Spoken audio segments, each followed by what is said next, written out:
She captivated Europe. Not with armies or political rank, but through exotic charm and carefully crafted allure.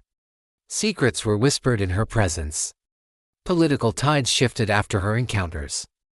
The woman who would become one of history's most infamous spies was born Margara the Zell in a small town in the Netherlands. From an early age, she pushed against the confines of convention, refusing the limitations placed upon women of her time. She didn't just want attention, she commanded it.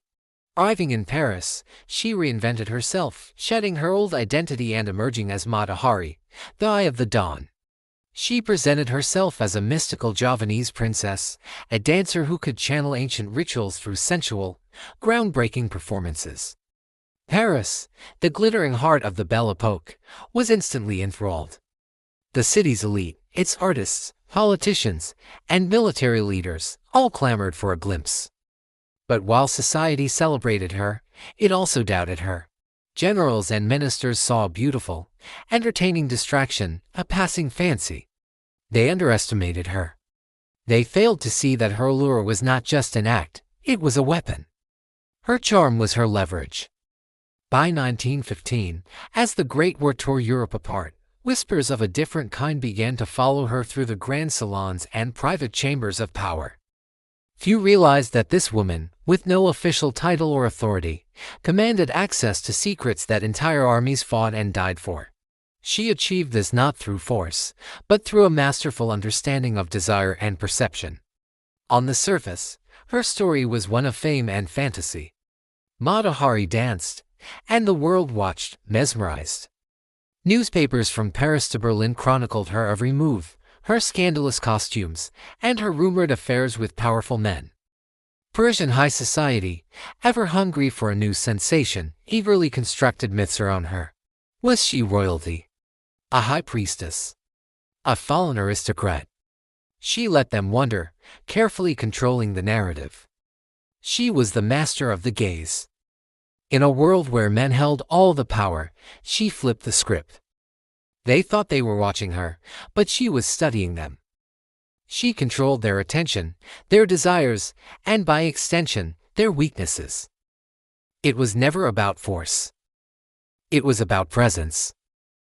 With a subtle gesture, a lingering look, or a well-timed confidence, she could manipulate a room. She secured invitations to the most exclusive, most guarded social events, places where war strategies were discussed and national secrets were currency, while rivals were distracted by her beauty. She was orchestrating encounters, gathering intelligence, and piecing together the hidden machinery of the war, beneath the glitter and the silk veils.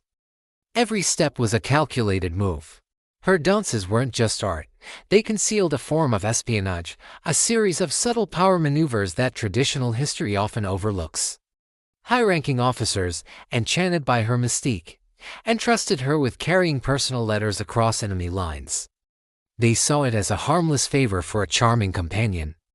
They didn't realize that in her hands, those letters were intelligence assets. Secrets slipped through her fingers and into the right or wrong hands. Her influence grew beyond the personal, seeping into the very fabric of wartime society, shaping decisions and destinies far beyond the footlights of the stage. So how did she do it? Her strategy wasn't accidental, it was built on powerful psychological principles. The first was boldness. Mata Hari understood that audacity attracts opportunity. She abandoned hesitation, threw herself into risky situations, and actively sought out the most powerful men, including high-level intelligence officers. Modern psychology confirms this. Boldness triggers a perception of competence and high value. When you act with confidence, people assume you have a reason to be confident. By understanding this, we can multiply our own influence in any field. Her second principle was mystery. She never gave a straight answer. She wrapped herself in enigma, offering conflicting stories about her past and refusing to clarify her motives. She mesmerized men not just with her performance, but with her silence, her ambiguity. This created an irresistible pull. People are drawn to puzzles they can't solve. In leadership and strategy today, those who withhold immediate, full disclosure often gain disproportionate attention and control. Mystery makes people lean in, it makes them want to know more. The third and most crucial principle was that influence is designed, not forced. She engineered her own power. She sacrificed personal safety and comfort, traveling across a war-torn continent. She manipulated events to place herself at the center of information flows. She controlled access not through official authority, but through carefully calibrated interactions. She knew who to charm, who to avoid, who to flatter, and whose secrets to learn. She shifted decisions and altered outcomes. One conversation at a time, this intricate web of influence was her true masterpiece. Even after her eventual arrest, the network she had built continued to ripple across borders, subtly shaping wartime policies in ways we are only now beginning to understand. But wielding such power came at a tremendous cost. Her strategy of seduction and intrigue was a double-edged sword. To gain leverage, she had to surrender her own safety, constantly living on a knife's edge. She became entangled in a world of lies and betrayal, risking her life for scraps of information and fleeting moments of influence. History has often judged her harshly.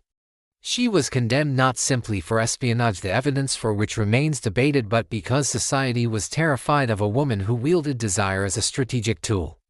She broke every rule. She challenged the rigid societal norms of her time and shook the foundations of the male-dominated world of intelligence. She rewrote the cultural narrative of what a woman could be and what she could achieve, and for that, she was deemed dangerous. The consequences escalated until they were unstoppable. Her trial was a spectacle, driven more by public fear and political expediency than by concrete evidence. She became a scapegoat, a symbol of moral decay in a time of war. Yet even in her execution, her legend endured. Her story became a powerful lesson. Influence and moral ambiguity often walk hand in hand. She manipulated perception, orchestrated outcomes, and enchanted allies and enemies alike, proving that power rarely aligns with ethical simplicity. Her life demonstrates that the most potent strategies are often the ones that operate in the gray areas between right and wrong. Let's circle back to our opening idea, a woman who controlled generals not with armies, but with allure. What can we learn from Mata Hari's incredible story? First, that strategic boldness creates its own opportunities. Hesitation gets you nowhere, calculated risks open doors.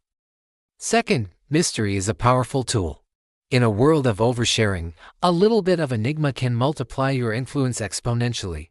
And third, you must consciously design your interactions to shape perception.